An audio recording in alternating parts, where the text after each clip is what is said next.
اس کے دل پر گویا گھونسا ہی تو آن پڑا تھا۔ کیا نام بتایا تم نے؟ شہرزاد نے دوبارہ تصدیق کرنے کے انداز میں پوچھا۔ وہاج محتشم۔ سندس کے چہرے پر نفرت کا ایک جہاں آباد ہوا۔ تم لوگوں کے پاس اس چیز کا کیا ثبوت ہے؟ سندل کا لکھا ہوا آخری خط۔ سندس نے ہاتھ میں پکڑا صفحہ احتیاط سے شہرزاد کی طرف بڑھایا جو اس نے جلدی سے تام لیا۔ شہرزاد کی نظریں جوں جوں اس صفحے پر پھسل رہی تھیں ویسے ویسے اس کے چہرے پر سنجیدگی کا تاثر بڑھتا جا رہا تھا۔ سندس آج وعدے کے مطابق شہرزاد کے کمرے میں موجود تھی اور تھوڑی بہت تفصیل تو شہرزاد پہلے ہی جان چکی تھی، لیکن سیاق و سباق سے بیان کیا جانے والا یہ واقعہ میر فیملی کی پوری سیاست کو ہلا دینے کے لیے کافی تھا۔ تم یہاں کیا کر رہی ہو؟ رشیدہ مائی جو ٹرے میں کافی کا مگ لیے شہرزاد کے کمرے میں آئی تھی اپنی چھوٹی بیٹی کو وہاں دیکھ کر خوف زدہ ہوئی۔ رشیدہ، آپ نے اپنی بیٹی کے قاتلوں کو اتنی آسانی سے معاف کر دیا؟ شہرزاد کے لہجے میں کچھ تھا۔ رشیدہ مائی کے ہاتھ میں پکڑی ٹرے ہلکی سی لرزی اور اس نے گھبرا کر ٹرے میز پر رکھی۔ اس کے چہرے پر ہوائیاں اڑ رہی تھیں۔ شہری بی بی، ہمارے اندر اتنا دم نہیں ہے کہ ان سے لڑ سکیں۔ اللہ ان سب کو غارت کرے۔ اس لیے تم نے سوچا کہ گھر بیٹھ کر بددعائیں دے کر اپنی بیٹی کا بدلہ لے لو گی۔ اللہ بہترین بدلہ لینے والا ہے بی بی، ہم بہت کمزور لوگ ہیں، اتنا بوجھ نہیں اٹھا سکتے۔ رشیدہ کی آنکھوں سے صاف خوف چھلک رہا تھا۔ اور قیامت والے دن اپنی بیٹی کو کیا جواب دو گی؟ کیسے سامنا کرو گی اس کا؟ شہرزاد کے سنجیدہ انداز پر رشیدہ کی آنکھوں سے آنسو چھلکے۔ وہ جانتی ہے کہ اس کے والدین میں اتنی طاقت نہیں کہ ظالموں کا گریبان پکڑ سکیں۔ جانتی ہو رشیدہ، تم جیسے مظلوموں کا یہی رویہ ظالموں کو مزید ظلم کرنے کے لیے اکساتا ہے۔ کیا تم چاہتی ہو کہ کسی اور کی بیٹی کے ساتھ بھی وہی سب کچھ ہو جو تمہاری سندل کے ساتھ ہوا ہے؟ شہرزاد نے اس کی دکھتی رگ پر ہاتھ رکھا۔ اللہ نہ کرے جی، کوئی ماں اس قیامت سے گزرے، مجھے تو سندل کی سسکی آج بھی سکون سے سونے نہیں دیتی، میری راتوں کی نیند حرام ہو چکی ہے۔ رشیدہ مائی نے اس دفعہ کھل کر اپنے جذبات کا اظہار کیا۔ سکون کی نیند سونا چاہتی ہو تو تمہیں میرا ساتھ دینا ہوگا۔ آپ اماں ابا کو چھوڑیں، میں آپ کا ساتھ دوں گی، اس خبیث کو جیل کی سلاخوں کے پیچھے بھجوا کر ہی دم لوں گی۔ رشیدہ سے پہلے اس کی بیٹی سندس بے تابی سے گویا ہوئی تو شہرزاد نے جانچتی نگاہوں سے اس لڑکی کا چہرہ کھوجا جس کے چہرے پر بدلہ لینے کی دھن سوار تھی۔ ہو سکتا ہے ہمیں سندل کی ڈیڈ باڈی کا پوسٹ مارٹم کروانا پڑے، ہو سکتا ہے ہمیں اس کے لیے اس حد تک جانا پڑے جو تم لوگوں کے وہم و گمان میں بھی نہ ہو، لیکن میرا وعدہ ہے کہ میں ہر مرحلے پر تم لوگوں کا ساتھ دوں گی۔ شہرزاد نے انہیں مطمئن کرنے کی پوری کوشش کی۔ میرے پاس سرکاری اسپتال کی ڈاکٹرنی کی رپورٹ ہے جو میں نے کسی کو نہیں بتائی تھی۔ رشیدہ نے نظریں چرا کر کہا تو شہرزاد چونکی، جبکہ سندس نے گلہ آمیز نگاہوں سے اپنی ماں کو دیکھا جو اتنا بڑا راز اپنے دل میں چھپائے بیٹھی تھی۔ کہاں ہے وہ رپورٹ؟ وہ بے سے گویا ہوئی۔ میرے ٹرنک میں آپ کو لا کر دیتی ہوں۔ رشیدہ مائی 10 منٹ کے بعد ایک خاکی لفافے کے ساتھ آئیں تو اس میں موجود رپورٹس دیکھ کر شہرزاد کو حیرت کا دھچکا لگا۔ الٹرا ساؤنڈ کی رپورٹ کے ساتھ موجود 2-3 ٹیسٹوں کی رپورٹس میر فیملی کے تابوت میں آخری کیلی ٹھونکنے کے لیے کافی تھیں۔ ان دونوں سے تفصیلی بات چیت کرنے کے بعد شہرزاد رمیسا کے بیڈ روم کی طرف آ گئی۔ ہلکا سا دروازہ نوک کر کے وہ جیسے ہی اندر داخل ہوئی، رومی نے بڑی پھرتی سے سیل فون اپنے کانوں سے ہٹا کر کال منقطع کر دی۔ وہ شاید نہیں، یقیناً کسی سے بات کر رہی تھی۔ اس کے چہرے پر پھیلنے والے اس بوکھلاہٹ کو شہرزاد نے بطور خاص نوٹ کیا۔ آؤ شہری، مام کیسی ہیں اب؟ رمیسا نے اپنے تاثرات کو بڑی تیزی سے نارمل کیا۔ پہلے سے کافی بہتر ہیں وہ، اور مجھے لگتا ہے 2-4 دن میں اپنا سیلون بھی جوائن کر لیں گی۔ دیٹس گریٹ، کافی منگواؤں تمہارے لیے؟ رمیسا کے اس فارمل رویے پر وہ چونکی۔ کم آن رومی، تم تو ایسے بات کہہ رہی ہو جیسے میں تمہارے پاس مہمان آئی ہوں۔ شہرزاد نے کوچتی نگاہوں سے اس کے ہاتھ میں پکڑا سیل فون دیکھا جس کی آواز سائلنٹ تھی لیکن اس پر بلنک کرنے والا نمبر وہ نہیں پڑھ سکتی تھی۔ اس کی نظروں کے تعاقب میں رمیسا نے گھبرا کر سیل فون کی طرف دیکھا اور جلدی سے فون ہی فارورڈ آف کر دیا۔ وہ جانتی تھی کہ دوسری طرف موجود ارسل اس کی اچانک کال بند کر دینے پر ٹھیک ٹھاک پریشان ہو چکا ہوگا، تبھی وہ بار بار اس سے رابطہ کرنے کی کوشش کر رہا تھا اور شہرزاد نے دانستہ اس بات کو نظر انداز کیا۔ سیف الرحمن کی باتوں نے اس کا زاویہ بنگاہ بدل دیا تھا۔ رومی، سارم خان تمہیں کہاں ملا تھا؟ اس کی طرف سے آنے والا یہ سوال خاصا غیر متوقع تھا، اس لیے وہ ہلکا سا بکھلائی۔ اس نے خود مجھ سے رابطہ کیا تھا۔ رمیسا کی اطلاع پر اس نے استعجابیہ نگاہوں سے اپنی بہن کی طرف دیکھا۔ کیسے؟ کچھ دن پہلے اپنے گھر آیا تھا وہ، اس نے نظریں چرا کر جھوٹ بولا۔ اچھا، تم نے مجھ سے تو ذکر نہیں کیا، لیکن خیر، یہ فیور وہ تمہیں کیوں دینا چاہتا ہے؟ شہرزاد نے اسے جانچتی نگاہوں سے دیکھا۔ سارم کا کہنا ہے کہ میرے ساتھ زیادتی ہو رہی ہے، اس لیے وہ ہر حال میں سچائی کا ساتھ دے گا۔ دیکھو رمیسا، کوئی ایسی بات تو نہیں جو بعد میں ہمارے لیے مسئلہ کھڑا کر دے؟ بہتر ہوگا تم اسٹیج پر مجھ سے کچھ بھی چھپانے کی کوشش مت کرنا۔ ایسا کچھ نہیں ہوگا شیری، ڈونٹ وری۔ رمیسا نے سائڈ میز پر رکھا چائے کا کپ اٹھایا اور گھونٹ بھرا، اور اگلے ہی لمحے اس کے چہرے کے تاثرات میں بڑا تغیر رونما ہوا اور وہ منہ پر ہاتھ رکھ کر واش روم کی طرف بھاگی۔ کیا ہوا رومی؟ شہرزاد اس کی طرف لپکی۔ کچھ دن سے معدہ بہت زیادہ گڑبڑ کر رہا ہے، لگتا ہے تیزابیت ہو رہی ہے مجھے۔ وہ نڈھال انداز سے واش روم سے نکلی تو شہرزاد نے تشویش بھری نگاہوں سے اپنی بہن کی طرف دیکھا۔ ڈونٹ بی سلی یار، تم ڈاکٹر انکل کو فون کرو یا پھر پہلی فرصت میں ان کے کلینک کا وزٹ کرو۔ اپنی صحت کے معاملے میں ایسی لاپرواہی بالکل اچھی نہیں۔ کل جاؤں گی ڈاکٹر کے پاس۔ رمیسا نے اسے صاف ٹالا۔ اور چائے کا کپ ایک سائڈ پر رکھو، خبردار اپنا معدہ مزید جلانے کی ضرورت نہیں۔ شہرزاد نے اس کے ہاتھ سے چائے کا کپ زبردستی پکڑ کر ایک سائڈ پر رکھا تو وہ اس کی محبت بھرے انداز پر مسکرا دی۔ دونوں بہنوں کے درمیان ایسا تعلق بہت سالوں بعد قائم ہوا تھا اور رمیسا اس کے لیے بہت زیادہ ترسی تھی۔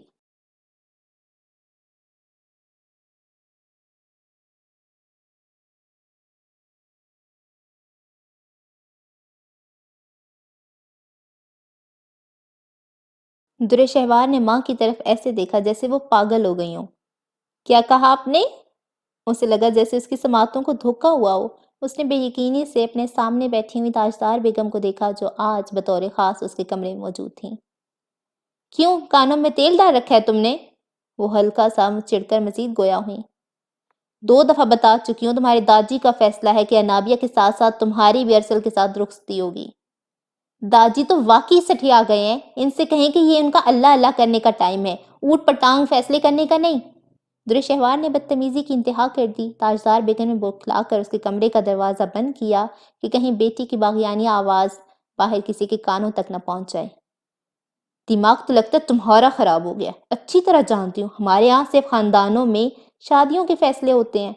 انہوں نے دانستہ طور پر سمجھانے کی کوشش کی۔ ان فیصلوں کا اطلاق کیا صرف خاندان کی عورتوں پر ہی ہوتا ہے؟ حاکان چچا کی خفیہ شادیوں کی گنتی بھول گئی آپ؟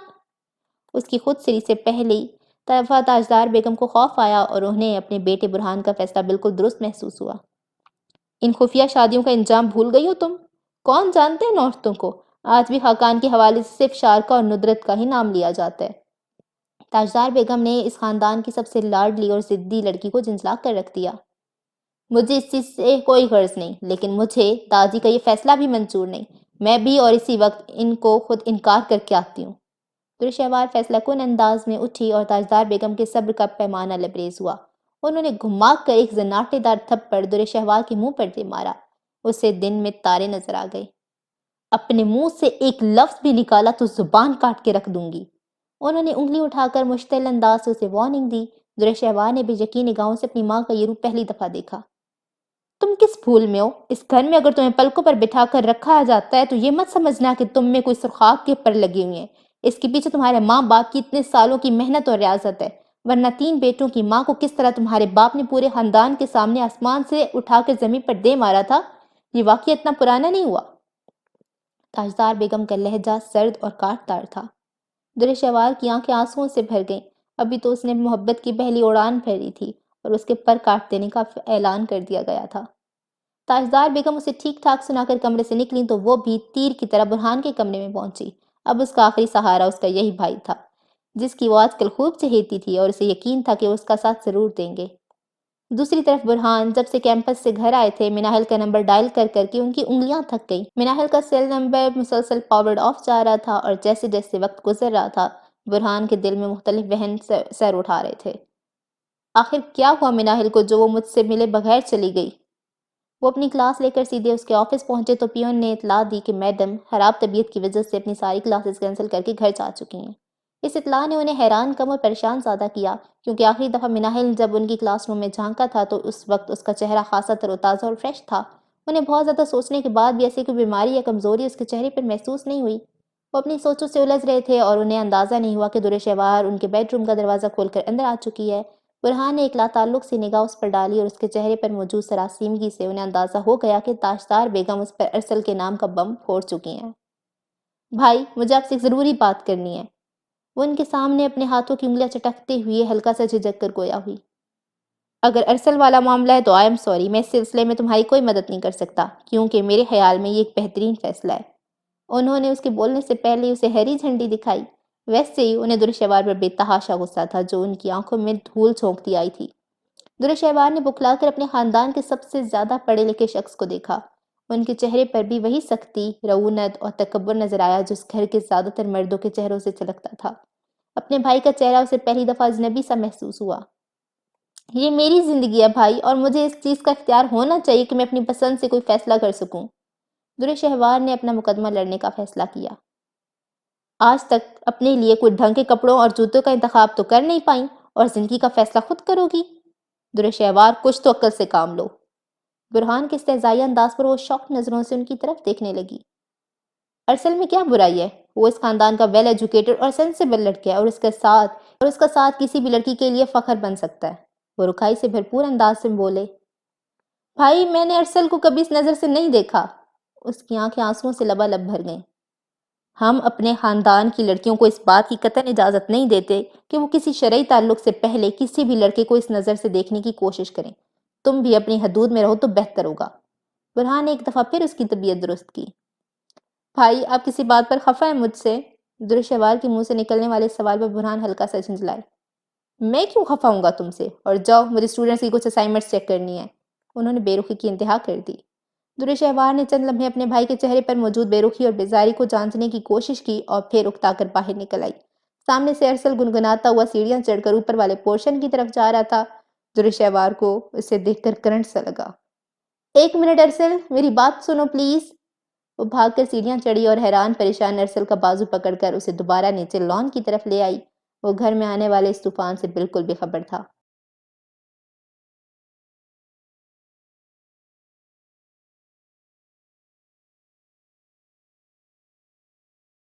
مونیکا لاہور میں ذوالکفل کے ساتھ ایک نئی زندگی کی شروعات کر چکی تھی۔ وہ اس کے لیے اللہ کا بہترین تحفہ تھا۔ شادی کے بعد اس کے شوہر نے سب سے پہلے اس کے شناختی کارڈ پر نام تبدیل کر کے اس کا پاسپورٹ بنوایا تھا۔ ذوالکفل کا تعلق معاشی طور پر ایک مضبوط خاندان سے تھا۔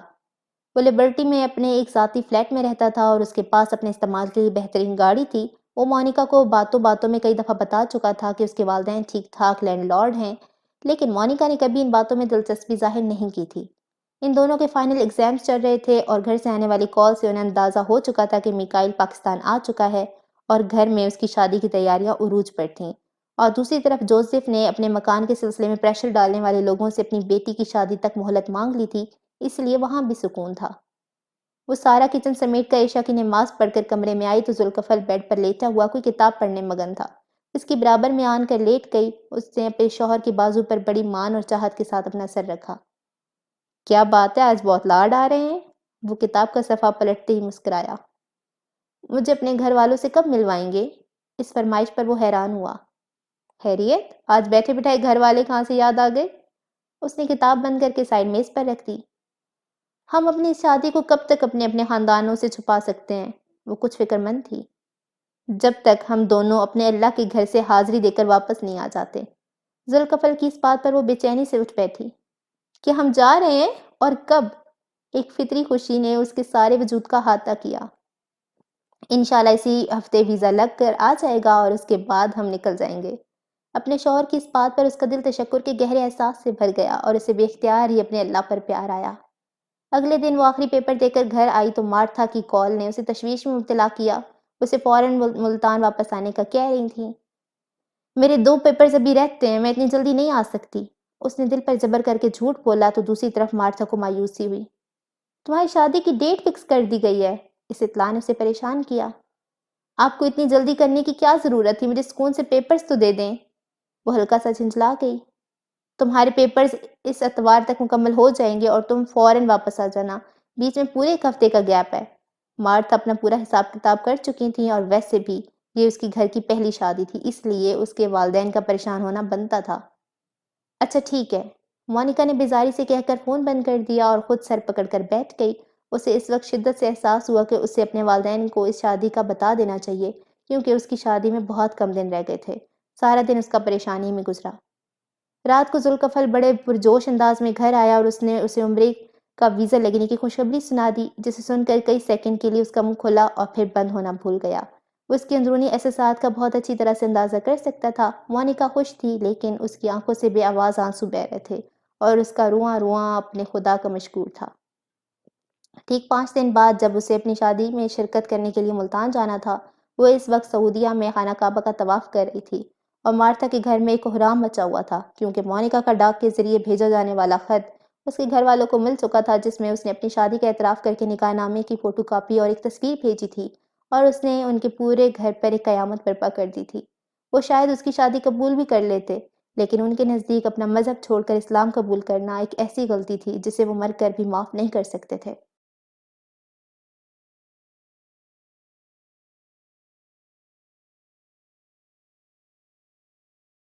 مری کے پہاڑوں پر جمی برف پر موسم بہار نے کوئی اثر نہیں ڈالا، البتہ دھوپ کھل کر نکلنے کی وجہ سے پہاڑیاں چمکنے لگی تھیں۔ ایسا لگتا تھا جیسے قدرت نے ہر طرف سفید رنگ کا چونا پھیر دیا ہو۔ ہادی اور سعد آفس سے ابھی ابھی گھر پہنچے تو مسز قریشی کی کال نے اسے بخلا دیا۔ ہادی تم فوراً گھر پہنچو، مناحل کا شاید کسی دوست سے جھگڑا ہو گیا ہے اور وہ سب کچھ چھوڑ چھاڑ کر ہمیشہ کے لیے آج رات دبئی جا رہی ہے اور وہاں سے پرسوں فلائٹ ہے اس کی جدہ کی۔ لیکن ابھی تو اس کا تھیسس کا ڈیفینس باقی ہے، آپ نے پوچھا نہیں کہ کیا مسئلہ ہے؟ وہ پریشان ہوا۔ مجھے کچھ نہیں بتا رہی ہے، وہ بہت زیادہ ڈپریشن کا شکار ہے، اللہ جانے کیا ہوا ہے۔ ہادی میرا تو دل سخت گھبرا رہا ہے اور تمہارے پاپا بھی سمجھا سمجھا کر تھک گئے ہیں اسے۔ مسز قریشی کا لہجہ پریشانی میں ڈوبا ہوا تھا۔ ماما پلیز ڈونٹ وری، میں آ رہا ہوں۔ اس نے سامنے رکھی کھانے کی ٹرے سے نظریں ہٹائیں اور اپنی گاڑی کی چابی اٹھائی۔ سعد نے پریشانی سے اس کا چہرہ دیکھا۔ کیا ہوا؟ سب خیریت تو ہے نا؟ شاید معاملہ کچھ گڑبڑ ہے، ماما کی کال آئی ہے، مناحل اچانک دبئی جا رہی ہے، اس لیے مجھے اسلام آباد جانا ہوگا۔ کوئی پریشانی کی بات ہے تو میں چلوں تمہارے ساتھ؟ سعد بھی فوراً کھڑا ہوا۔ تم کیا کرنے جاؤ گے؟ وہ حیران ہوا۔ ظاہر ہے رات کو تم واپس تو آؤ گے نا، کل ورکنگ ڈے ہے۔ اچھا ہے، میں بھی اسلام آباد میں ایک دو کام نپٹا لوں گا۔ چلو پھر کھانا بھی گھر جا کر ہی کھاتے ہیں۔ ہادی اپنے ملازم کو ضروری ہدایات دے کر باہر نکلا۔ اس کی گاڑی جیسے ہی میر ہاؤس کے سامنے سے گزری، سامنے والے لان میں ارسل کے ساتھ بیٹھی درے شہوار نے سر اٹھا کر بےتابی سے اس کی طرف دیکھا۔ ڈرائیونگ سیٹ پر موجود ہادی کو دیکھ کر اس کا دل بے اختیار دھڑکا۔ ہادی نے کوفت بھرے انداز میں گاڑی کی سپیڈ دی۔ وہ دونوں 1 گھنٹے کے بعد گھر پہنچے تو مناحل کا بڑا بریف کیس اور ساتھ ایک hand carry T V lounge میں رکھا ہوا تھا، جبکہ مسز قریشی اور عبداللہ صاحب پریشانی کے عالم میں وہیں موجود تھے۔ ہادی کے دوست سعد کو دیکھ کر مسز قریشی نے خود پر ضبط کیا، ورنہ وہ اسے دیکھتے ہی شروع ہو جاتی۔ کہاں ہے منو؟ اس نے بھی لاپرواہی سے پوچھا۔ اپنے روم میں، جواب اس کے باپ کی طرف سے آیا۔ سعد تم ماما پاپا کے پاس بیٹھو، میں ذرا اس سے مل کر آتا ہوں۔ وہ تیز تیز قدم اٹھاتا ہوا مناحل کے کمرے کے باہر پہنچا۔ ہلکا سا دروازہ نوک کر کے وہ اندر داخل ہوا۔ سامنے مناحل ڈریسنگ کے سامنے کھڑی لپسٹک لگا رہی تھی۔ اسے دیکھ کر وہ دانستہ ہلکا سا رخ موڑ کر کھڑی ہو گئی۔ ہیلو ڈرامہ کوئین، یہ کیا چل رہا ہے گھر میں؟ پتہ تھا مجھے ممانی جان اب تمہیں ہی بلوائیں گی۔ اس نے آئی شیڈ اٹھا کر اپنی آنکھوں کا میک اپ گہرا کرنے کی دانستہ کوشش کی۔ ہادی کو اس کے انداز میں ایک غیر معمولی پن سا محسوس ہوا۔ وہ آہستگی سے اس کے پیچھے آن کھڑا ہوا۔ ڈریسنگ ٹیبل کے شیشے میں مناحل کا افسردہ چہرہ، متورم آنکھیں اور نڈھال وجود صاف دکھائی دے پا رہا تھا۔ آنکھوں کی سرخی اور اداسی کو دنیا کا کوئی میک اپ نہیں چھپا سکتا۔ اس نے نرمی سے آئی شیڈ اس کے ہاتھ سے پکڑ کر دوبارہ ڈریسنگ پر رکھا۔ کیا بات ہے؟ وہ جانچتی ہوئی نگاہوں سے اسے دیکھ رہا تھا۔ کیا چھپا رہی ہو تم مجھ سے؟ اس نے اگلا سوال کیا۔ کچھ نہیں، مناحل کا چہرہ زرد ہوا۔ ادھر دیکھو میری طرف۔ ہادی نے زبردستی کندھے سے پکڑ کر اس کا چہرہ اپنی طرف کیا۔ مناحل کا خود پر لگایا ہوا ضبط کا بندھن ٹوٹا اور جذباتی انداز میں اس کا بازو پکڑ کر بچوں کی طرح سے سکنے لگی۔ چند گھنٹوں میں وہ بالکل ٹوٹ چکی تھی۔ برہان نے اس کا سارا مان توڑ دیا تھا۔ وہ محبت جس کے بل بوتے پر وہ ساری دنیا کو فتح کرنے کے لیے نکلی تھی، وہی محبت ایک کونے میں کھڑی اس کا منہ چڑھا رہی تھی۔ منو میری جان، کیا ہوا ہے؟ وہ ایک دم گھبرا گیا اور اسے اپنے ساتھ لگا کر نرمی سے تھپکنے لگا۔ وہ کسی خوفزدہ بچی کی مانند اس کے چوڑے شانے سے چپکی ہوئی بے اختیار رو رہی تھی، اور اس کے آنسو ہادی کی شرٹ کو نم کرنے کے ساتھ ساتھ اس کے دل میں طرح طرح کے خدشات ابھار رہے تھے۔ برہان نے کچھ کہا ہے تم سے؟ اس نے ہلکا سا جھجک کر پوچھا۔ اس بات پر اس کے رونے کی شدت میں اضافہ ہوا تو ہادی کو اپنے سارے اندیشے سچ ہوتے ہوئے محسوس ہوئے۔ کیا کہا ہے اس نے تمہیں؟ اس کا دل بے ہنگم انداز میں دھڑکا۔ بتاؤ مجھے ورنہ میں ابھی جا کر اس کا گریبان پکڑ لوں گا۔ اسے کچھ بھی مت کہنا، مجھے اس جیسے خود غرض اور جھوٹے انسان سے کوئی تعلق نہیں رکھنا۔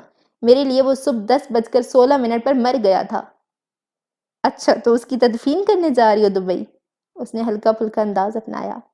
بس یہی سمجھ لو، تم سچ کہتے تھے، وہ پورا خاندان ہی جھوٹ ہو گئے۔ لوگوں کے جذبات سے کھیلتے ہیں وہ لوگ، اور افسوس کی بات یہ ہے کہ انہیں اس بات کا احساس تک نہیں ہوتا۔ وہ بری طرح سے ٹوٹ چکی تھی۔ لیکن پتہ بھی تو چلے کہ آخر اس کی اصلیت کیسے کھل کر تمہارے سامنے آئی۔ وہ حیران ہوا۔ مناہل نے اپنے بیگ کی زپ کھول کر اندر سے ایک انویٹیشن کارڈ نکالا اور اس کی طرف بڑھایا، اور وہ اسے کھولے بغیر بھی جان سکتا تھا کہ یہ کس کی شادی کا کارڈ ہے۔ اسے مناہل کا دکھ اپنے اندر اترتا ہوا محسوس ہوا۔ اتنے سالوں سے اس کا نکاح ہو چکا تھا اس کی کزن انابیہ کے ساتھ، اور اس نے یہ بات مجھ سے چھپائے رکھی۔ وہ ایک دفعہ پھر رو دی۔ تم نے اسے کچھ کہا نہیں؟ اس کا منہ توڑا نہیں؟ اور جب اس نے تمہیں یہ کارڈ دیا؟ ہادی کو ایک دم غصہ آیا۔ اسے تو علم بھی نہیں کہ میں اس کی حقیقت جان چکی ہوں۔ وہ آنکھوں میں پھیلا ہوا کاجل ٹیشو سے صاف کرنے لگی۔ تمہیں درشہوار نے بتایا کیا؟ نام مت لو اس لڑکی کا بھی میرے سامنے، وہ بھی اپنے بھائی کی طرح خود غرض ہے اور 2 نمبر ہے۔ مجھ سے کئی دفعہ فون پر بات کیا اس نے، لیکن کبھی بھی اس راز سے پردہ نہیں اٹھایا۔ یہ کارڈ تو شاید انابیہ نے پوسٹ کیا مجھے۔ انابیہ؟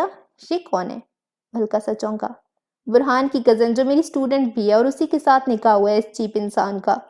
مناہل فل ٹائم اس پر تپی ہوئی تھی۔ ادھر بیٹھو اور اب تفصیل سے بتاؤ کس نے تمہیں کیا بتایا ہے۔ وہ خاموشی سے مناہل کی داستان سنتا رہا۔ اس کے پاس بتانے کے لیے کچھ بہت زیادہ ڈیٹیل نہیں تھی، لیکن محبت کے سفر میں اتنی بڑی بے ایمانی نے اسے ہلا کر رکھ دیا تھا، اور یہی وجہ تھی کہ جب وہ مسلسل 20 منٹ بولنے کے بعد چپ ہوئی تو اس کا اچھا خاصا کتارسس ہو چکا تھا۔ منو، تم اس شخص کے لیے اپنا کریئر تباہ کرو گی جو اتنے سال تمہیں بے وقوف بناتا رہا۔ ہادی نے نرمی سے اس کا ہاتھ پکڑ کر اپنائیت سے پوچھا۔ میں اس کی شکل بھی نہیں دیکھنا چاہتی، وہ بچکانہ انداز میں بسوری۔ بے وقوف لڑکی، ایسے لوگوں کے سامنے ڈٹ کر کھڑے ہونے کا ہی تو اصل لطف ہے۔ تم کہیں نہیں جاؤ گی، اسی کیمپس میں رہ کر اس کا سامنا کرو گی۔ وہ خود تم سے نظریں چھپاتا پھرے گا، کیونکہ دھوکہ اس نے دیا ہے، تم نے نہیں۔ یہ بہت مشکل ہے، میں نہیں کر پاؤں گی۔ اس نے شرمندگی سے سر جھکا لیا۔ یہ کوئی مشکل نہیں ہے، تم اس کو روز آئینہ دکھاؤ گی، وہ روز مرے گا۔ تم سے چھپنے کے لیے اسے دنیا میں کوئی اور نہیں ملے گی۔ اگر میدان چھوڑ کر بھاگ جاؤ گی، وہ تو مزے سے اپنی نئی زندگی میں مگن ہو جائے گا۔ ہادی کی بات پر اس نے نظریں اٹھا کر اس کی طرف دیکھا۔ تم بالکل ٹھیک کہتے ہو ہادی، میں ایسا ہرگز نہیں کرنے دوں گی، لیکن ابھی مجھے جانے دو۔ اس نے نظریں چرائیں تو وہ جھنجلا گیا۔ آخر کیوں؟ جو کام کل کرنا ہے وہ آج کیوں نہیں؟ اس کی شادی کا ہنگامہ جیسے ہی ختم ہوگا میں واپس آ جاؤں گی۔ ابھی میں اتنی بہادر نہیں ہوئی ہوں، مجھے تھوڑا ٹائم دو پلیز۔ ہادی نے کارڈ کھول کر شادی کی ڈیٹ دیکھی۔ پھر وعدہ کرو مجھ سے، 10 اپریل کو تم یہاں اپنے کمرے میں دوبارہ موجود ہوں گی۔ اس نے نرمی سے اس کا ہاتھ پکڑ کر وعدہ لیا تو ناہل نے آہستگی سے اس بات میں سر ہلا دیا۔ ویسے بھی طور سے اس کے بعد اب کافی ریلیکس تھی، اور اسی لیے جب وہ مسکراتی ہوئی باہر نکلی تو مسز قریشی کے ساتھ ساتھ عبداللہ صاحب نے بھی سکون کا سانس لیا۔ سامنے صوفے پہ بیٹھے سعد نے بھی چونک کر اس لڑکی کی طرف دیکھا۔ اس کی آنکھیں رونے کے باعث خاصی نکھر گئی تھیں، لیکن پورے وجود پر ایک محسوس کی جانے والی سوگواریت کا راج تھا۔ سعد کی نظریں بھٹک بھٹک کر مناہل کے چہرے کا طواف کر رہی تھیں۔ ان دونوں کی پہلی باضابطہ ملاقات تھی، اور مناہل نے اسے بالکل بھی مخاطب نہیں کیا تھا، حالانکہ ہادی نے دونوں کا تعارف بھی کروایا تھا۔ چلو بھائی سعد، اس کو ایئرپورٹ پھینک کر پھر ہم مری کے لیے نکلتے ہیں۔ ہادی ہاتھ میں پکڑا چائے کا کپ میز پر رکھ کر کھڑا ہوا۔ منو، جلدی واپس آ جانا بیٹا، ورنہ ہمارا گھر ویران ہو جائے گا۔ مسز قریشی نے اس کے ماتھے کا بوسہ لیا۔ ہادی کی شادی کرے نا، کب تک خالی ہاتھ لٹکاتا پھرے گا؟ اس نے خود کو فریش ظاہر کرنے کی دانستہ کوشش کی۔ اگلی بار تم دونوں کو ایک ساتھ ہی نپٹائیں گے، عبداللہ صاحب نے محبت بھرے انداز میں کہا۔ ایسی باتیں تو لازمی کریں آپ، تاکہ وہ ڈر کر واپس آنے کا ارادہ ہی ملتوی کر دیں۔ ہادی نے اپنی گاڑی کی چابی اٹھاتے ہوئے شرارتی لہجے میں کہا۔ بے فکر رہو، تمہاری بہن ہوں، بزدل نہیں ہوں میں۔ مناہل نے خود کو سعد کی نظروں سے بچانے کے لیے اپنے بیگ سے گلاسز نکال کر آنکھوں پر لگائے اور گاڑی کی پچھلی سیٹ پر بیٹھ گئی۔ وہ گھر سے نکلتے نکلتے سعد کا سارا سکون بھی ساتھ ہی چرا کر لے گئی تھی۔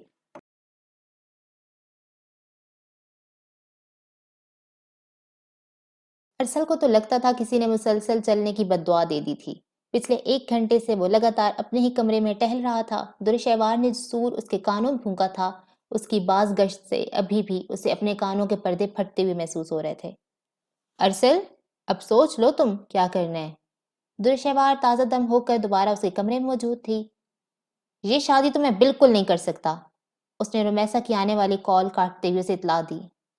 تمہیں کون سا مری جا رہی ہو تم سے شادی کرنے کے لیے؟ اسی لیے تو کہہ رہی ہوں کچھ کرو۔ برہان بھائی نے تو صاف ہری جھنڈی دکھا دی ہے۔ اب باقی کسی سے مجھے کوئی امید نہیں، اب صرف تم رہ گئے ہو۔ وہ بری طرح چڑ کر گویا ہوئی، لیکن مجھ سے تو ابھی تک کسی نے اس ٹاپک پر کوئی بات ہی نہیں کی، نہ نانا ابا نے، نہ ماموں میں سے کسی نے مجھ سے میری رائے مانگی۔ آخر میری رضامندی کے بغیر میری زندگی کا اتنا بڑا فیصلہ یہ لوگ کیسے کر سکتے ہیں؟ بری طرح تپا ہوا تھا۔ اس لیے کہ وہ تمہیں اس قابل نہیں سمجھتے کہ تم سے کچھ پوچھیں۔ تم تو ان کے غلام ہو، ظاہر ہے انہوں نے تمہاری پرورش کی ہے، اب اس چیز کا خراج تو تمہیں دینا ہی پڑے گا۔ درشہوار مسلسل اسے بھڑکا رہی تھی۔ میں ان کے گاؤں کا کوئی کمی مکین نہیں ہوں جو ان کی خیرات پر پلا ہوں۔ میرے والدین کروڑوں کی جائیدادیں چھوڑ کر مرے ہیں، ان کی ایک ایک چیز میں میرا اور میرا کا حصہ نکلتا ہے۔ وہ آتش فشاں کی مانند پھٹ پڑا۔ یہ باتیں مجھے نہیں ان سب کو بتانے کی ضرورت ہے جو بیٹھ کر دوسروں کی زندگیوں کے فیصلے کرتے ہیں۔ درشہوار انتہائی بدسن ہو چکی تھی اور برہان سے مایوس ہو کر اب اس نے ڈائریکٹ ارسل کی مدد لینے کا فیصلہ کر لیا تھا۔ اسی وقت ملازمہ ہلکا سا دروازہ نوک کر کے اندر داخل ہوئی۔ دونوں نے چونک کر اس کی طرف دیکھا۔ ارسل کا بلاوا آ چکا تھا اور درشہوار اسے کمرے سے نکلنے تک بھڑکا رہی تھی۔ یہی وجہ تھی کہ جب وہ میر حاکم کی خوابگاہ تک پہنچا تو اس کا دماغ اس وقت کھول رہا تھا۔ کمرے کا دروازہ کھولتے اسے دھچکا لگا۔ سامنے اس کے دونوں ماموں میر خاقان میر محتشم کے ساتھ حاکم علی خود بھی موجود تھے اور پاس ہی خوشی سے بحال انداز میں بیٹھی ہوئی ندرت بیگم موجود تھی، جنہیں زندگی میں پہلی بار یہ اعزاز بخشا گیا تھا کہ وہ اس خاندان کے کسی فیصلے کا حصہ بن سکیں۔ اس لیے ان کی یہ خوشی ان کے برابر میں بیٹھی ہوئی ان کی جٹھانی تاجدار بیگم کو سخت ناگوار گزر رہی تھی۔ ارسل نے اندر داخل ہوتے ہی سب کو ہلکا سا گڑبڑا کر سلام کیا۔ اسے اندازہ نہیں تھا کہ اس وقت گھر کے سبھی بڑے یہاں موجود ہوں گے۔ وہ خاموشی سے سامنے رکھے کاؤچ پر میر خاقان سے قدرے فاصلے پر بیٹھ گیا۔ میر حاکم علی اپنی چھڑی پر زور دے کر کھڑے ہوئے۔ وہ اپنے سارے اہم فیصلے اس طرح کھڑے ہو کر ہی کیا کرتے تھے۔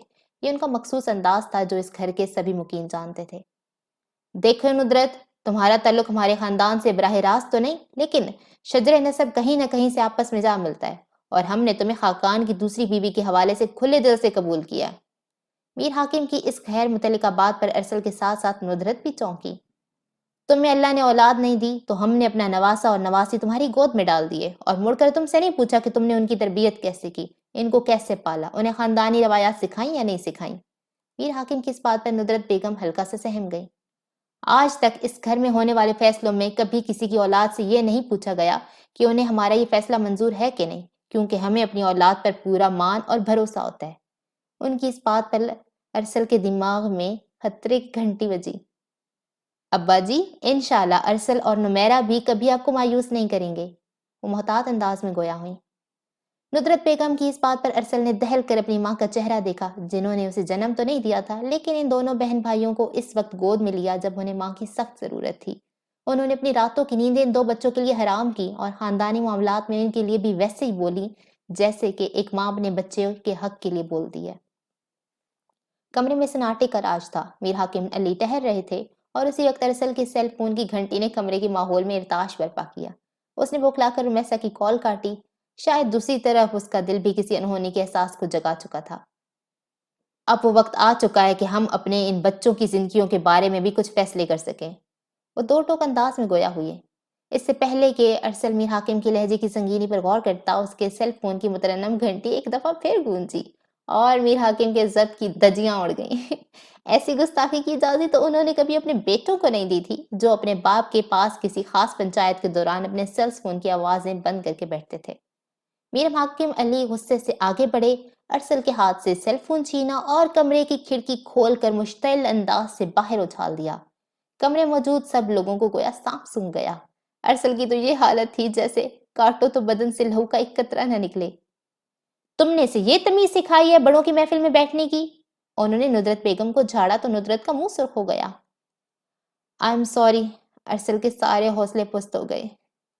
آپ صرف اپنا فیصلہ سنائیں، ہمیں کوئی اعتراض نہیں۔ خاقان علی نے کمرے کے ماحول کو تھوڑا ٹھنڈا کرنے کی دانستہ کوشش کی۔ ویسے بھی وہ اس وقت ارسل کے سرپرست کی حیثیت سے یہاں موجود تھے۔ فیصلہ یہی ہے کہ انابیہ کی رخصتی کے ساتھ درشہوار کا ارسل سے نکاح ہوگا۔ ان کے اس اعلان پر ارسل کا رنگ اڑا، اور اس کے ساتھ ساتھ میرا یہ بھی فیصلہ ہے کہ نمیرہ اور شاہمیر کی منگنی کا بھی اعلان کر دیا جائے۔ حاکم علی کے اگلے فیصلے پر تاجدار بیگم پر تو گویا خودکش حملہ ہوا۔ انہوں نے حواس باختہ نظروں سے اپنے سسر کو دیکھا، جنہوں نے اس فیصلے کی کسی کو کانوں کان خبر نہیں ہونے دی۔ انہوں نے بے چینی سے پہلو بدلا، کیونکہ وہ جانتی تھی کہ شاہمیر اس فیصلے پر طوفان کھڑا کر دے گا۔ قدرت نے ان کی اولاد کو آزمائش کی صورت میں ان کے سامنے لا کھڑا کیا تھا۔ کسی کو میرے فیصلے پر اعتراض تو نہیں؟ میر حاکم علی نے رسمن پوچھا۔ ارسل نے احتجاجی نظروں سے ندرت بیگم کی طرف دیکھا، جن کی آنکھوں میں اس وقت التجا کا ایک جہاں بات تھا، بس ہاتھ جوڑنے کی کسر باقی رہ گئی تھی۔ حاکم علی کے اس فیصلے نے جہاں ارسل کی بتی بجھائی تھی، وہاں میر خاقان کا دل بھی خاصا خراب کیا، جو اپنی بیٹی طوبہ کے لیے شاہ میر کا سوچے بیٹھے تھے، اور چونکہ ان کے ہاں خاندان سے باہر شادیوں کا کوئی رواج نہیں تھا، اس لیے انہیں ابھی سے اپنی بیٹی کے غلط فیصلے کی بھینٹ چڑھتی ہوئی نظر آ رہی تھی۔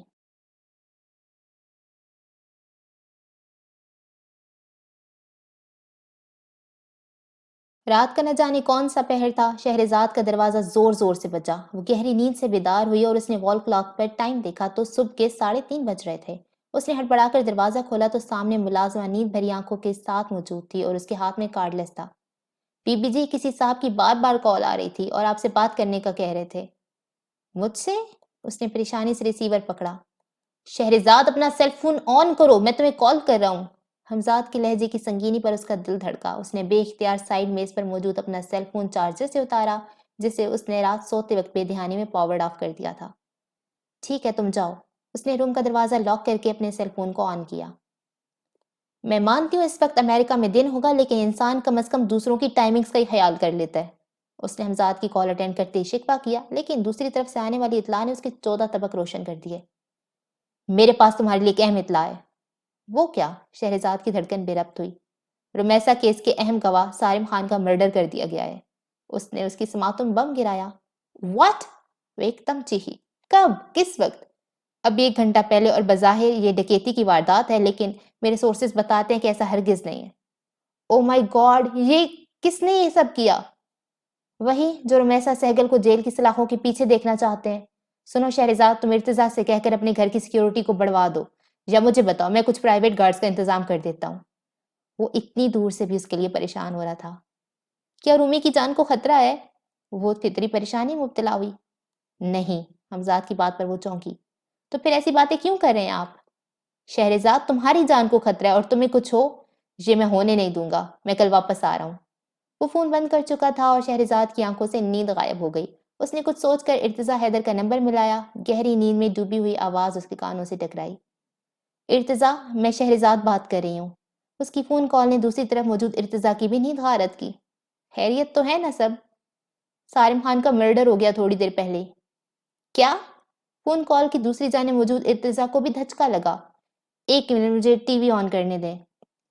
کچھ ہی سیکنڈ کے بعد کمرے میں ٹی وی کی آواز گونجنے لگی۔ وہ تیزی سے چینل سرچ کر رہا تھا۔ ٹی وی پر تو ایسا کچھ نہیں چل رہا۔ میں اس علاقے کے پولیس اسٹیشن میں فون کر کے رپورٹ لیتا ہوں۔ ارتضیٰ، میں اپنے سورسز کے مطابق کہہ رہی ہوں نا کہ اس کا ایک ڈکیتی کے واقعے میں مرڈر کر دیا گیا ہے، تو آپ کو یقین کر لینا چاہیے۔ اس کا جتاتا ہوا لہجہ ارتضیٰ کو خفت میں مبتلا کر گیا۔ تب بھی اس نے ہلکا پھلکا انداز اپنایا۔ بہت تیز سورسز ہیں آپ کے، میڈیا سے پہلے آپ کو اطلاع پہنچ گئی۔ میرا تو خیال ہے اس علاقے کے تھانے میں بھی یہ خبر نہیں پہنچی ہوگی۔ آپ وہاں پہنچ کر اس کا کریڈٹ لے سکتے ہیں۔ شہرزاد نے طنزیہ لہجے میں اپنی بات مکمل کر کے فون بند کر دیا۔ دوسری طرف وہ خاصا شرمندہ ہو چکا تھا۔ اسے اپنے کمرے میں گہری گھٹن کا احساس ہوا اور وہ اپنے کمرے میں موجود ٹیرس کی طرف کا دروازہ کھول کر باہر نکلی۔ اس کا کمرہ گھر کے مین گیٹ کے عین سامنے تھا، جہاں سے لان اور باہر سڑک کا منظر بھی صاف دکھائی دیتا تھا۔ گیٹ پر موجود چوکیدار کرسی پر بیٹھا اونگ رہا تھا اور سیکیورٹی گارڈز اسے کہیں نظر نہیں آئے۔ اس نے اپنا سیل فون سے چوکیدار کا نمبر ملایا۔ وہ ہڑبڑا کر اٹھا۔ فضل، سیکیورٹی گارڈز کدھر ہیں دونوں؟ شہرزاد کی آواز پر چوکیدار کو الرٹ کر دیا۔ بی بی جی باہر والے کیبن میں ہوں گے، چیک کر کے مجھے بتاؤ۔ اس نے فون کال بند نہیں کی، لیکن وہ اس سیاہ رنگ کی کار کو ضرور دیکھ کر چونکی، جو اس کی گلی سے 5 منٹ کے وقفے کے بعد دوبارہ گزری تھی۔ چوکیدار کے ساتھ ڈھیلے ڈھالے انداز میں اندر آنے والے سیکیورٹی گارڈز کو اس نے ٹیرس پر کھڑے بھانپ لیا تھا کہ وہ انہیں گہری نیند سے بیدار کر کے لایا ہے۔ شہرزاد تیز تیز قدموں سے سیڑھیاں اتر کر اپنے سٹنگ روم میں پہنچی اور دروازہ کھول کر جیسے ہی باہر نکلی، سیکیورٹی گارڈز اسے دیکھ کر الرٹ ہو گئے۔ اگلے 10 منٹ ان کی جھاڑ پٹی کر کے وہ اوپر پہنچی۔ اسے حمزاد کی باتوں نے تشویش میں مبتلا کر دیا تھا۔ وہ جانتی تھی کہ زندگی اور موت اللہ کے ہاتھ میں ہے، اور اپنے حوالے سے وہ کبھی بھی زیادہ کانشیس نہیں ہوئی تھی، لیکن سارم خان کی موت نے اسے پھر ایسے پوائنٹ پر لا کھڑا کیا تھا جس میں رمیسا کو آنے والے دنوں میں کافی مسائل کا سامنا کرنا پڑ سکتا تھا۔ دور سے آنے والی فجر کی ایک پہلی اذان پر اس نے وضو کیا اور اپنے اللہ کے سامنے گڑ گڑا کر دعا کی۔ صبح ناشتے کے لیے ڈائننگ ہال پہنچی تو سامنے رمیسا اور ٹینا بیگم کو انتہائی صدمے کی کیفیت میں پایا۔ ٹینا بیگم ہاتھ میں چائے کا مگ پکڑے بیٹھی تھیں اور انہیں شاید اس بات کا احساس ہی نہیں تھا کہ تبھی چائے پر گہری ملائی کی تہ جم چکی تھی۔ شہری، تمہیں سارم کا پتہ چلا؟ رومی نے ہلکا سا جھجک کر پوچھا۔ ہاں، کیا بتا رہے ہیں ٹی وی پر؟ وہ خود کو کافی کمپوز کر چکی تھی۔ ٹینا بیگم نے انتہائی حیرانگی سے اس کا پرسکون چہرہ دیکھا۔ ٹی وی پر تو اسے کوئی ڈکیتی کی واردات بتا رہے ہیں، لیکن اس کا باپ چیخ چیخ کر کہہ رہا ہے کہ اس کے بیٹے کو جان بوجھ کر قتل کیا گیا ہے۔ ٹینا بیگم نے افسردگی سے اسے بتایا تو شہرزاد نے چونک کر رمیسا کی طرف دیکھا جو ہاتھ میں پکڑا ٹوسٹ کھانا بھول گئی تھی۔ رومی؟ اس نے محبت سے اپنی بہن کو پکارا تو اس نے چونک کر دیکھا۔ اس کی نیلگوں آنکھیں آنسوؤں سے بھری ہوئی تھیں۔ ڈونٹ وری میری جان، کچھ نہیں ہوگا۔ شہرزاد نے اس کے کندھے پر ہاتھ رکھ کر نرمی سے دلاسا دیا۔ سارم تو بہت اچھا انسان تھا شہری، ان لوگوں نے اسے کیوں مار دیا؟ وہ اس کے گلے لگ کر سسکنے لگی۔ بے فکر ہو، جو کسی پر ناحق ذرا سا بھی ظلم کرے گا اسے اسی دنیا میں اس کا نتیجہ بھگتنا پڑے گا۔ وہ رومی کو بہت محبت سے سمجھا رہی تھی جب حمزاد کی کال نے اسے اپنی طرف متوجہ کیا۔ جی؟ اس نے رومی کی موجودگی محتاط انداز اپنایا۔ میجر توصیف تمہارے گھر کے باہر موجود ہے، ان کو اندر بلوا لو۔ لیکن کیوں؟ وہ ہلکی سی حیران ہوئی۔ وہ گھر میں تمام سیکیورٹی انتظامات کا جائزہ لیں گے اور جن جن جگہوں پر کیمروں کی ضرورت ہوگی وہ لگوا دیں گے۔ ان کے ساتھ رضا ہے جو آج سے تمہارے ساتھ گاڑی، آفس، کورٹ بلکہ ہر جگہ موجود ہوگا۔ اب یہ رضا کس خوشی میرے ساتھ ہوگا؟ وہ ہلکا سا جھنجھلا کر کھڑی ہوئی۔ میری خوشی کے لیے۔ اس کا دو ٹوک انداز شہرزاد کو ایک دم چپ کروا گیا۔ دوسری طرف وہ مزید پوچھ رہا تھا۔ میری اتنی سی خوشی اگر قابل قبول نہیں ہے تو بتا دو، میں منع کر دیتا ہوں۔ وہ ضرورت سے زیادہ حساس ہوا۔ اٹس اوکے، میں آفس کے لیے نکل رہی ہوں، اجازت ہے؟ اس کے طنزی انداز پر وہ مسکرایا۔ ایسے مت پوچھا کرو، مجھے خود پر مجازی خدا کا گماں ہونے لگتا ہے۔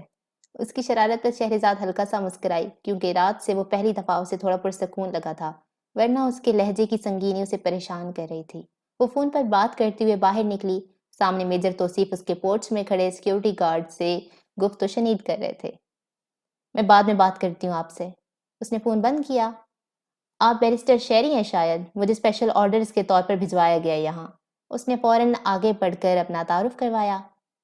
کس کو رپورٹ کریں گے آپ؟ شہرزاد نے انجان بن کر پوچھا۔ ہیڈ کوارٹر میں لیفٹیننٹ جنرل خالد صاحب کو۔ اوکے، آپ آئیں، میں ممی سے ملوا دوں آپ کو۔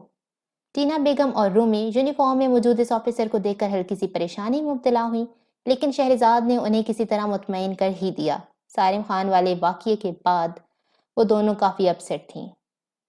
رضا سے اس نے آفس کی رستے میں گاڑی میں بیٹھے بیٹھے انٹرویو لے لیا تھا۔ وہ 30-32 سال کا ایک دراز قد، چوڑے شانوں والا پراعتماد سا نوجوان تھا اور کسی پرائیویٹ سیکیورٹی کمپنی سے وابستہ تھا، اور اس انٹرویو سے وہ کافی حد تک مطمئن ہو گئی۔ جیسے ہی وہ آفس میں پہنچی، مسز قریشی کے آفس میں ہادی کے ساتھ ارتضیٰ حیدر کو دیکھ کر وہ ہلکا سا چونکی۔ ارتضیٰ رات والی بات کی وجہ سے کچھ شرمندہ سا دکھائی دے رہا تھا۔ اس نے دونوں کو مشترکہ سلام کیا۔ ہادی، آپ کب آئے؟ اس نے ارتضیٰ کو نظر انداز کر کے پوچھا۔ بس ایک پرانے کیس کے کچھ حوالہ جات چاہیے تھے، اس لیے صبح آنا پڑا۔ وہ ایک فائل کے ڈاکومنٹس کو غور سے دیکھتا ہوا لاپرواہی سے گویا ہوا۔ اسی وقت شہرزاد کے سیل فون پر دوبارہ حمزاد کا نمبر بلنک کیا۔ Excuse me. اس نے معذرت خواہانہ نظروں سے سب کی طرف دیکھا اور کال اٹینڈ کر کے آفس سے باہر نکل آئی۔ میں نے تمہارے گھر کے دونوں سیکیورٹی گارڈز کو فارغ کر دیے اور ان کی جگہ پر میجر توصیف شام تک نئے لوگوں کو بھجوا دے گا۔ اس اطلاع پر وہ ہلکی سی کوفت کا شکار ہوئی۔ آخر کیا ضرورت تھی ان کو نکالنے کی؟ ممی مائنڈ کریں گی؟ ایسے ڈفر لوگوں کو نکالنے پر مائنڈ نہیں کرنا چاہیے بلکہ شکریہ کہنا چاہیے۔ ابھی تھوڑا مصروف ہوں، شام کو تفصیل سے بات ہوگی۔ وہ فون بند کر چکا تھا۔ شہرزاد بیزاری سے سر جھٹک کر اندر آئی تو ارتضیٰ حیدر مسز قریشی کے ساتھ سارم خان کے مرڈر کیس کو ہی ڈسکس کر رہا تھا اور ان دونوں کے چہروں پر تشویش کے سائے تھے۔ ارتضیٰ، کچھ مزید پیش رفت ہوئی اس کیس میں؟ وہ ارتضیٰ کے عین سامنے آ کر بیٹھ گئی۔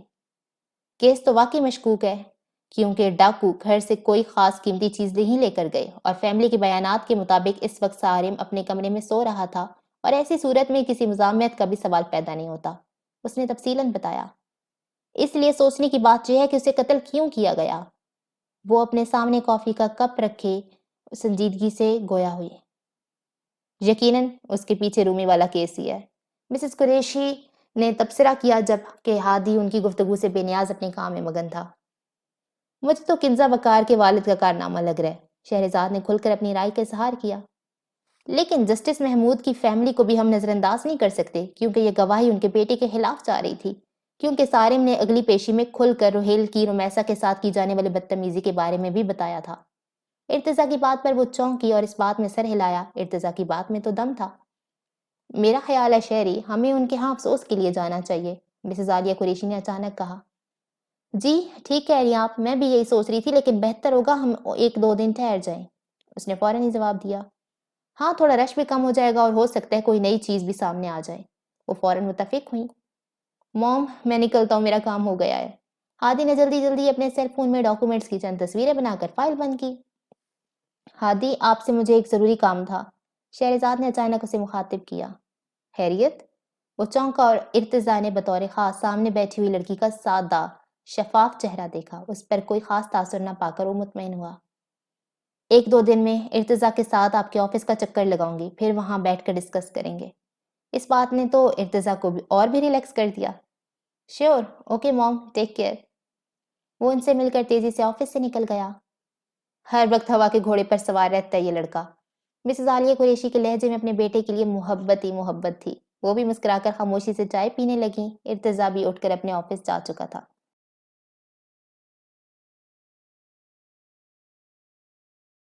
پورے میر ہاؤس میں گویا صفِ ماتم بچھ گئی تھی۔ ہر کوئی ایک دوسرے سے نظریں چرائے گھوم رہا تھا۔ حاکم صاحب کے فیصلوں نے بہت سے لوگوں کے ہونٹوں پر احتجاجی خاموشی کی مہر لگا دی تھی۔ ایسے عالم میں صرف ایک درِ شہوار تھی جو باغیانہ انداز میں پورے گھروں میں پاؤں پٹکتی ہوئی گھوم رہی تھی۔ شارکا بیگم کا رو رو کر برا حال تھا اور انابیہ ان کو سمجھانے کے چکروں میں بے حال تھی، جبکہ نمیرہ کے گالوں پر لالیاں بکھری ہوئی تھیں۔ وہ شاہ میر کو دل ہی دل میں کافی پسند کرتی تھی، لیکن اسے اس بات کا اندازہ نہیں تھا کہ قدرت اسے اتنی آسانی سے اس کی گود میں ڈال دے گی، جبکہ طوبہ ابھی تک شدید صدمے کی کیفیت میں مبتلا تھی۔ اس نے شاہ میر کے اپنے فون پر آنے والی 25ویں کال کو بھی اٹینڈ نہیں کیا تھا۔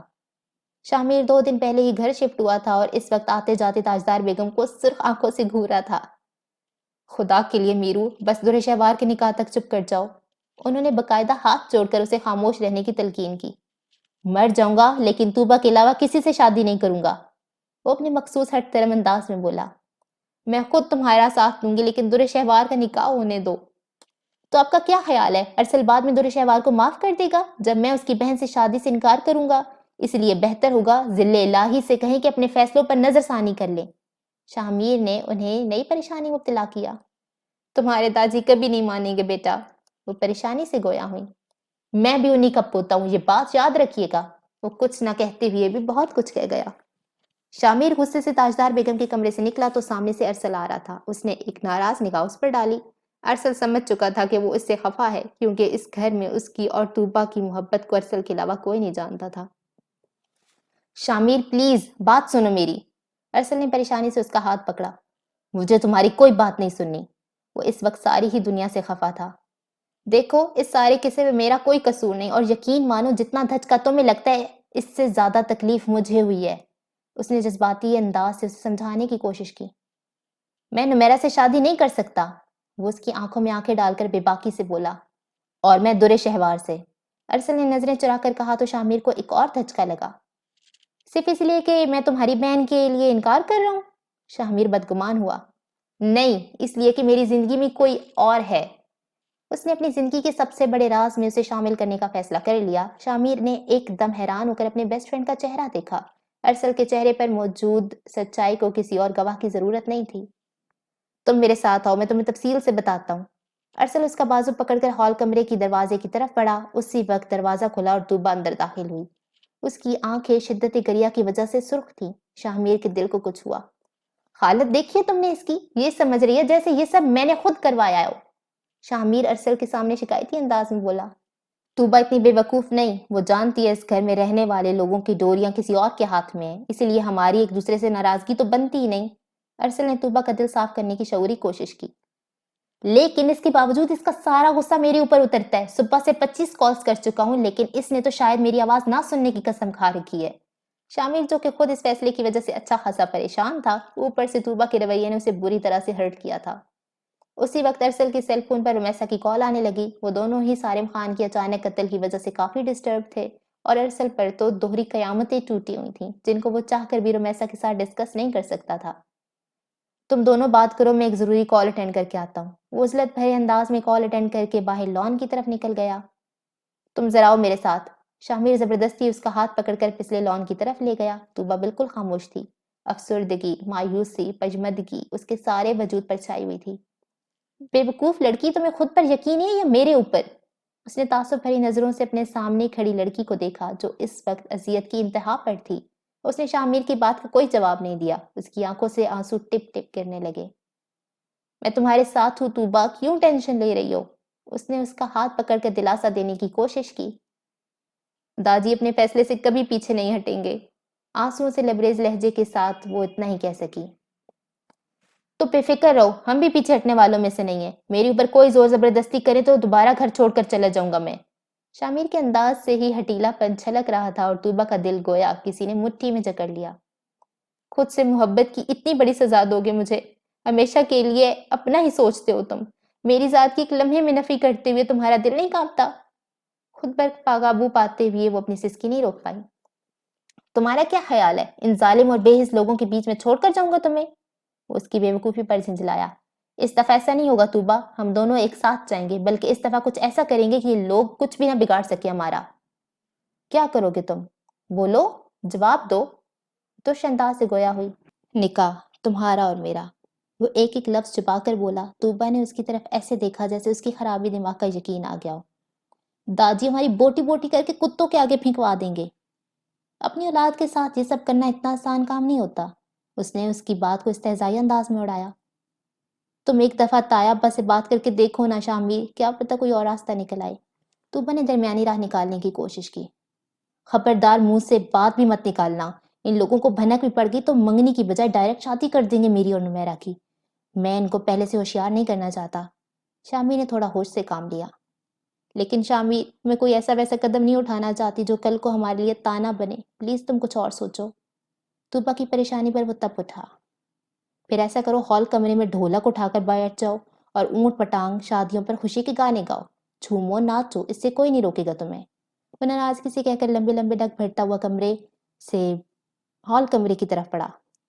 جیسے اس نے دروازہ کھولا، سامنے نمیرہ کپڑوں کا بڑا سا شاپر اٹھائے مٹکتی ہوئی اندر آ رہی تھی۔ خوشی اس کے انگ انگ سے عیاں تھی۔ شامیر کو دیکھ کر وہ بڑے دلکش انداز میں مسکرائی اور تخت پر بیٹھی ہوئی تاجدار بیگم کی طرف بڑھی، جو اس وقت اپنی دیورانی ندرت بیگم کے ساتھ پردوں کا کوئی جوڑ توڑ کرنے مگن تھی۔ ممانی جان، یہ لیں وہ سارے پردے جو آپ نے منگوائے تھے۔ نمیرہ کی پرشوق نگاہیں شامیر پر اور قدم تاجدار بیگم کی طرف اٹھ رہے تھے۔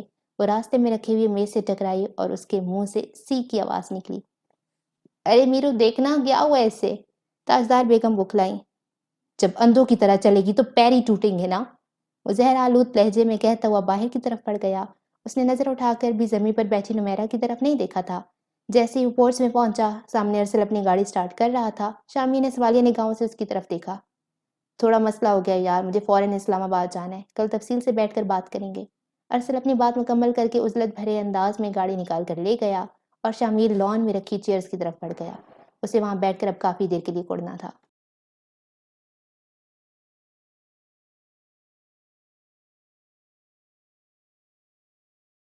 اس گھر میں ہمیشہ زیادتی ہوتی آئی ہے میری بچیوں کے ساتھ۔ شارکا بیگم دوپٹہ منہ پہ رکھے پچھلے 1 گھنٹے سے حاقان صاحب کے سامنے رو رہی تھی، جو اس وقت سگار پہ سگار پھونک رہے تھے۔ اچھی خاصی ٹینشن میں تو وہ بھی تھے، لیکن ان کی مجبوری تھی کہ مرد ہونے کے ناطے وہ اس پر واویلا نہیں مچا سکتے تھے۔ آج کافی دن کے بعد وہ تاجدار بیگم کے کمرے میں آئے تھے۔ ان کی دونوں بیویوں کے بیڈ روم علیحدہ علیحدہ تھے اور وہ اکثر ہی ندرت کے کمرے میں پائے جاتے، لیکن آج ان کا اپنا دل دکھا ہوا تھا، اس لیے شارکا بیگم کی طرف چلے آئے، جن کی رو رو کے آنکھیں سوج چکی تھی، لیکن انہیں صبر پھر بھی نہیں آ رہا تھا، اس لیے وقفے وقفے سے ان کی سسکیاں دوبارہ گونجنے لگتی۔ حقان علی کو سمجھ نہیں آ رہی تھی کہ وہ انہیں کس طرح سے تسلی دیں۔ افسوس تو مجھے بھی بہت ہوا ہے ابا جی کے اس فیصلے پر۔ انہوں نے ہلکا سا جھجک کر اپنی رائے کا اظہار کیا۔ آپ کو اسی وقت احتجاج کرنا چاہیے تھا ان کے سامنے، ہمیشہ میری ہی اولاد کو پیچھے کیوں رکھا جاتا ہے؟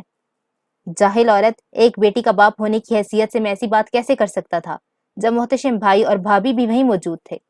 وہ ہلکا سا جھنجھلائے۔ تاجدار بھابھی نے بھی تو زبردستی اپنی بیٹی تھوپی ارسل کے سر پر۔ وہ تب کر بولی۔ تمہیں کس نے بتائی ہے یہ بات؟ وہ حیران ہوئے۔ تو آپ کا کیا خیال ہے کہ اس گھر میں کوئی بات زیادہ دیر تک چھپی رہ سکتی ہے؟ اسی ایک بات کو منوا کر ہی تو تاجدار بھابھی نے اپنی خود ساختہ جلاوت نہیں چھوڑی ہے، ورنہ وہ تو ہر چیز پر لعنت بھیج کر اپنے کمرے میں خود کو قید کر چکی تھیں۔ لیکن تاجدار بھابھی کو ایسا کرنے کی ضرورت کیوں پیش آئی؟ وہ تھوڑا چونکے۔ کیونکہ انہیں ڈر تھا کہیں ارسل کا رشتہ طوبہ کے ساتھ نہ ہو جائے، اور در شہوار کے جوڑ کا تو اب پورے خاندان میں کوئی لڑکا بچہ بھی نہیں۔ وہ غصے سے اٹھ کر بیٹھ گئیں۔ ان کی بات میں دم تھا، تبھی خاقان کچھ دیر کے لیے بالکل چپ ہو گئے۔ لڑکا تو اب طوبہ کے لیے بھی کوئی نہیں رہا، اسی بات کی تو ٹینشن کھائی جا رہی ہے مجھے۔ ان کی تیوری کے بل گہرے ہوئے۔ ایک بات کان کھول کر سن لے خاقان صاحب، چاہے کچھ بھی ہو جائے، میں اپنی بیٹی کا گلا گھونٹ دوں گی، لیکن کوئی بے جوڑ رشتہ ہونے نہیں دوں گی جو اس خاندان کی ہمیشہ سے روایت رہی ہے۔ وہ سلگ کر بولی، بے وقوفوں جیسی باتیں مت کرو شارکا، ہم اپنی خاندانی روایات سے ہٹ کر کچھ نہیں کر سکتے۔ یہ خاندانی روایات صرف لڑکیوں کے معاملے میں ہی کیوں آتی ہیں؟ مردوں کو جگہ جگہ منہ مارنے کی اجازت کیوں دے رکھی ہے انہوں نے؟ تاجدار بیگم نے تیش کے عالم میں ان کو آئینہ دکھایا۔ وہ جھٹکے سے اٹھے، ان کی آنکھوں میں غیظ اترا۔ بکواس بند کرو اپنی، ورنہ منہ توڑ دوں گا میں تمہارا۔ وہ تل ملا اٹھے اور شارکا بیگم کی غضبناک نگاہوں سے گھورتے ہوئے کمرے سے نکل گئے۔ شارکا کو یقین تھا اب وہ اگلے 10-15 دن تک ان کے کمرے کے قریب پھٹکیں گے بھی نہیں۔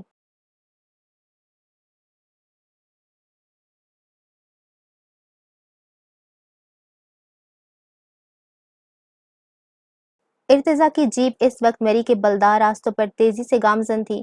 شہرزاد اس کے ساتھ ہادی کے آفس میں جا رہی تھی اور ارتضیٰ کے چہرے پہ پھیلی سنجیدگی اب پریشانی میں ڈھل چکی تھی، کیونکہ وہ اسے کھل کر سندل والا قصہ سنا چکی تھی، اور چونکہ اگلے ماہ الیکشن تھے اور اس سے پہلے شہرزاد اس کیس کو میڈیا پر اچھالنے والی تھی۔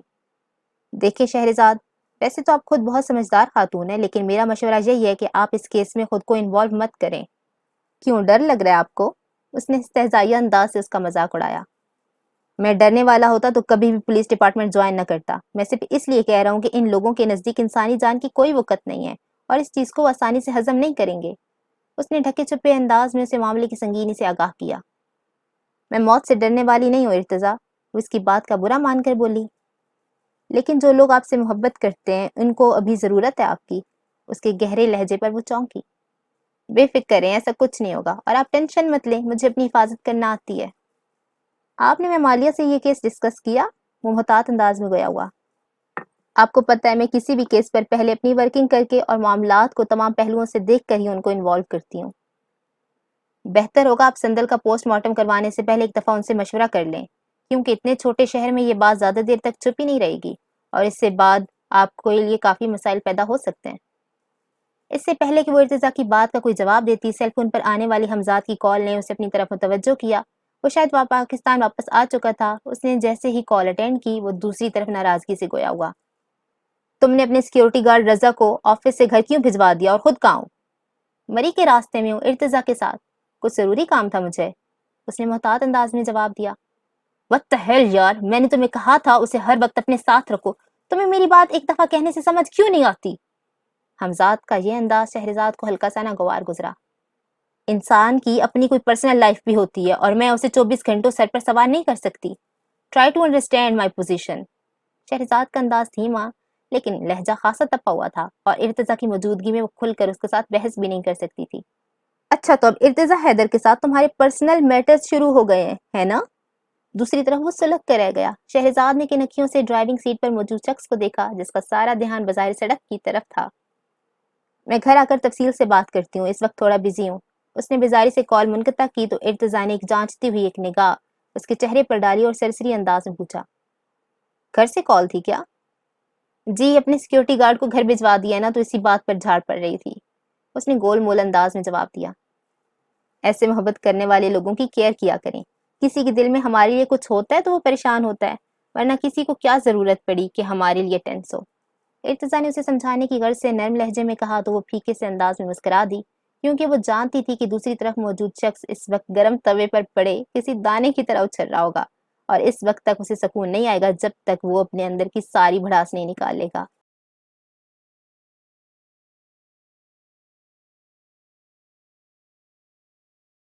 ارسلہ اور رمیسا کے درمیان خاموشی کا مختصر وقفہ آیا۔ آج رمیسا ارسل کے کہنے پہ اس کے ساتھ ایک ریسٹورانٹ میں موجود تھی، اور دونوں کے ہی چہرے ستے ہوئے تھے۔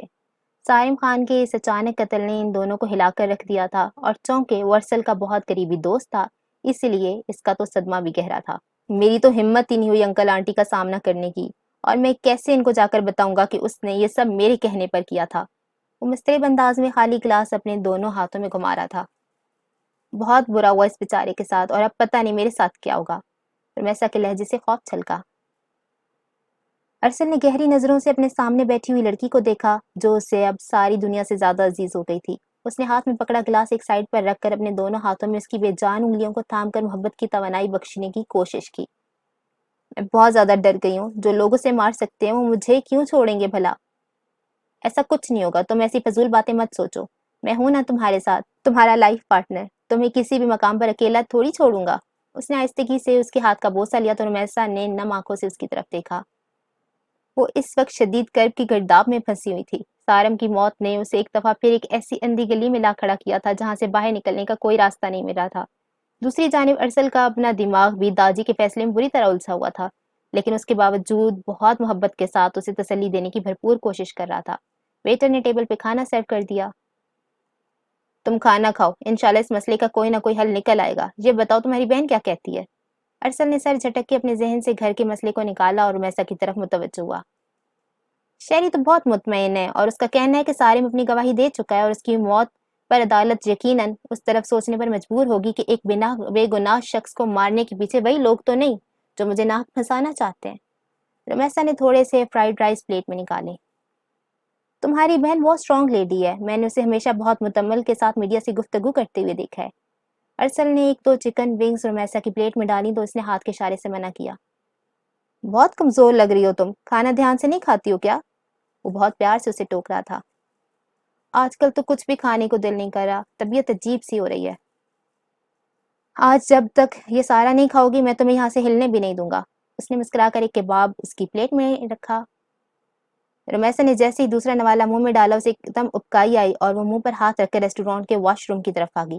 ارسل نے انتہائی پریشانی سے اس کی طرف دیکھا اور لپک کر اس کے پیچھے گیا۔ وہ باہر نکلی تو کافی نڈھال لگ رہی تھی۔ اس وقت ریسٹورانٹ میں رش نہ ہونے کے برابر تھا۔ وہ اسے تھام کر کرسی تک لایا۔ رمیسا کیا ہوا ہے؟ کوئی ٹیمپریچر وغیرہ تو نہیں ہے؟ ڈونٹ ویری، میرا اسٹمک کا ایشو چل رہا ہے کچھ دن سے، تم ٹینشن مت لو۔ رمیسا نے ٹیشو سے منہ صاف کرتے ہوئے اسے تسلی دی۔ تم چھوڑو کھانے کو اور میرے ساتھ ڈاکٹر کے پاس فوراً چلو۔ وہ فکر مند ہوا۔ کچھ نہیں ہوتا، ابھی تھوڑی دیر میں ٹھیک ہو جاؤں گی۔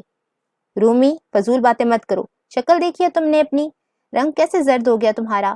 بس اٹھ جاؤ، یہاں پاس ایک اچھا ہاسپٹل ہے وہاں چلتے ہیں۔ وہ آج اسے بخشنے کو تیار نہیں تھا۔ لیکن ارسل تم کھانا کھا لو، سب کچھ ویسے کا ویسے رکھا ہے۔ رمیسا نے کھانے کی ٹیبل کو دیکھا۔ نہیں یار، میں نے تو صرف تمہارے لیے منگوایا تھا، میرا بالکل بھی موڈ نہیں۔ اس نے ویٹر کو بلوا کر بل منگوایا اور اگلے ہی 15 منٹ میں وہ ایک قریبی ڈاکٹر کے کلینک میں تھے جنہوں نے اسی کلینک میں بیٹھنے والی ایک گائنوکالوجسٹ کی طرف اسے ریفر کر دیا تھا۔ ماتھا تو دونوں کا اسی وقت ٹھنکا تھا، لیکن رومی نے دل پر جبر کر کے ایک دو ٹیسٹ کروا ہی لیے۔ کیوں ٹینشن لے رہی ہو تم؟ اس نے نرمی سے اسے ٹوکا، لیکن رومی کی چھٹی حص اب اسے کوئی اور ہی سگنل دے رہی تھی۔ مجھے بہت ڈر لگ رہا ہے ارسل۔ وہ سخت گھبرائی ہوئی تھی جب ایک نرس ڈاکٹر کا بلاوا لے کر ان کے پاس آئی۔ ان کی لیب رپورٹ آ چکی تھی۔ یہ آپ کے ہسبینڈ ہیں؟ ڈاکٹر نے مسکرا کر دونوں کو بیٹھنے کو کہا تو ارسل نے جھٹ سے ہاں میں سر ہلا دیا۔ سب خیریت ہے نا؟ وہ بےتابی سے گویا ہوا۔ مبارک ہو، آپ دونوں کے ہاں گڈ نیوز ہے۔